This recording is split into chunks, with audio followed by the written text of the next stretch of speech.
What is up, YouTube? Welcome to the Battle Royale Guide, Episode 0. And you might be saying, Episode 0? Why Episode 0? You should be starting with Episode 1.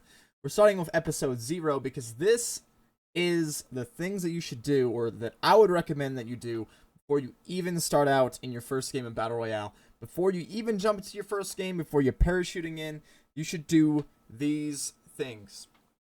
So the first thing that I would always recommend to anybody is to download the Battle Royale firing range. The Battle Royale firing range is a scenario for Battle Royale mod. It's a firing range, a target area. You can mess around with all the gear in Battle Royale. Get familiar with the stuff. You can get familiar with the optics, the sights, the guns you're going to see. You can start to understand what guns are stronger than others. It's just a great tool, a great mod. It's a great way to jump into Battle Royale for the first time without actually going into a game. You're able to go into this, you're able to practice. So all you need to do is, there's a link down below. It links you to the Steam Workshop page for the Battle Royale firing range. You just subscribe to it there, it downloads it. All you need to do is have Battle Royale downloaded on your PC, have it activated in the launcher, and then you can just go in, you can go up to single player, you can go to scenarios, you can go in, and you can go to a Battle Royale firing range. Also, like, if you say you're jumping into Battle Royale for the first time, if you haven't downloaded Battle Royale yet, I have another video. I will link it on the screen somewhere. There will be an annotation. If you click that, that'll show you how to download Battle Royale mod itself. So let's jump into the Battle Royale firing range. So when you first get into the Battle Royale firing range, this is what you're going to see. The first thing I would recommend doing is maybe moving up to here, checking out your mouse scroll wheel. So there's a bunch of different things on your mouse scroll wheel. You can change your loadout, you can create test soldiers, you can enable tracing, you can disable tracing, and you can create vehicles. So first thing we're going to do, we're going to jump into change my loadouts. You can go in here, you can change all the gear that your player has on, the guy that you're using has on. You can throw on a bunch of different stuff. The main thing that you are going to be using this for is swapping weapons. So something that I would definitely recommend, you're brand new to Battle Royale.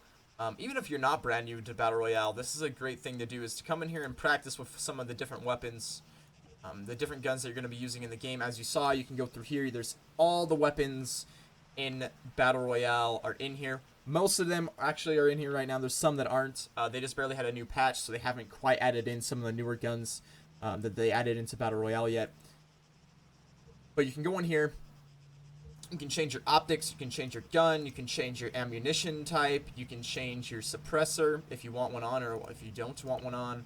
And you can go around. You can practice shooting, so you can practice your dot sight, taking shots at the different targets. You can practice at with the longer range optic, shooting at targets further away. Targets go all the way out, starting at, I don't know, about 20 meters, all the way out to about 1,000 meters, all the way down there at the end. You can change your different guns using different optics. You can check out the Russian guns, the AKM, the AK-74 with the some of the Russian optics on. It's definitely a good thing to practice with a variety of weapons in Battle Royale. Get accustomed to all of the guns, even the handguns, the rifles, everything that's in Battle Royale. It's good to be able to pick up a gun, you know how it's going to fire, you know where you're going to have to aim to try to kill someone, you know how much damage each gun is doing. It's a great thing to know. You might be in a circumstance where all you have is a handgun at some point, you're going to have to kill someone with it to try to get better gear. It's definitely something that's good to practice with. Next thing you can do, if you go into your scroll wheel, you can create a test soldier. So let's say I want to spawn a guy in with officer fatigues. This is a great way to do to test things in Battle Royale, see what armor is the best, and whatnot, how people are going to survive with different levels of armor and clothing, how many shots they're going to take. So if we want to spawn this guy in at 5 meters, figure out how many shots he can take with a handgun. No, he took 4 shots to the chest, amazingly. Holy crap. That actually did pretty well. A lot better than I thought it was going to do against a carrier. See, you learn things every day. This is a great place you can come in. You can spawn people all the way up to 1,500 meters, which is way out there. Farther than you're going to be able to see with any of the optics. He's over there, even past the fence at the end. But you can spawn targets in at different ranges. Maybe you want to spawn a target in at 300 meters out there, and take shots at him as well. There's targets in here that are crawling. There's a crawling target over here by the crate. You can't see him really that well because the grass is in the way. But you can take shots at the crawling targets. There's guys running around. There's guys driving around vehicles. You can try to shoot the guys out of the vehicles. You can practice with all the weapons. Definitely get accustomed to as many as you possibly can. If you come over here, this has all the weapons and accessories as well. Some things that you can practice with in here, like as you can see, I'll show you. There's the suppressors for all the weapons. There's all the different optics. You want to check those out. Something definitely worth checking out would be the HE grenades. You can't really spawn in the HE grenades with the spawn weapon. You're changing loadouts feature. So maybe you want to come and grab some grenades. You can practice with those. Chuck in some grenades. You can practice with the HEs. HE grenades, if you want to practice with those, load those up and take shots with them. You can also practice shooting vehicles and driving vehicles around. The vehicles have health as well. Maybe you want to figure out how many shots it's going to take out a vehicle's tire, or maybe you're wanting to practice and shoot around with the HEs and try to blow the vehicles up. A bunch of stuff that you can do at the firing range. It's a great place to come in and practice with all the variety of gear and weapons. Another cool feature of the firing range is that you can do tracing, which tracing makes it so you can see where your bullet's actually traveling through the air, the bullet drop on the round. As you can see, this red line from the weapon is showing me where the bullet's traveling, how much bullet drop it's having. It's another great thing about the Battle Royale firing range. Another feature, you can jump in and you left click on the map. It'll teleport you around. You can also do this with a vehicle. So say we wanted to go and spawn in a vehicle. Maybe you're just wanting to have some fun. Maybe you want to go and teleport yourself to the top of this mountain over here with an ATV, and you're just wanting to go and drive off of it. You can do that. Or you can crash and die. Alright, and then one other thing that I want to show you is you can come over here and practice parachuting. So if we get off this ATV, you go under this. It's going to say teleport to parachute practice. So if you hit your spacebar or you go to your scroll wheel and you hit teleport to parachute practice, it's going to launch you up in the air somewhere randomly on the map. You can come and practice parachuting as well. So definitely go in, check out the firing range before you jump into a match. Get accustomed to the weapons, get accustomed to parachuting, driving around. There's tons and tons of stuff that you can do with Battle Royale firing range, and it's a great place to get accustomed to Battle Royale. The next thing we're going to talk about is your keybinds. So these are some keybinds that I wish I would have known. I wish I would have changed when I very first started out. It's just some basic stuff. I'm not going to get into all the things that you can change. There's a ton of things that you can change around. But here is the basic stuff that I would recommend for people just barely starting out to definitely change and go into your first game with these set. The first thing I would definitely recommend is go to your common keybinds. If you didn't see how I got to keybinds, hit escape, go to your options, go to controls. It'll bring up this page. Go first to common. The first thing I'm going to recommend that you change or that you enable, I don't think this even has a bound key when you first get into Battle Royale, is your engine on off. What this does, it kills your engine of your vehicle, or it turns your engine on, either one. So say you're driving around and you're going to go past a town, or you're driving through a town, you could be going fast, kill your engine, roll through the town so people can't hear you driving through it. And then once you get back on the other side of the town, you could start up your engine and drive off.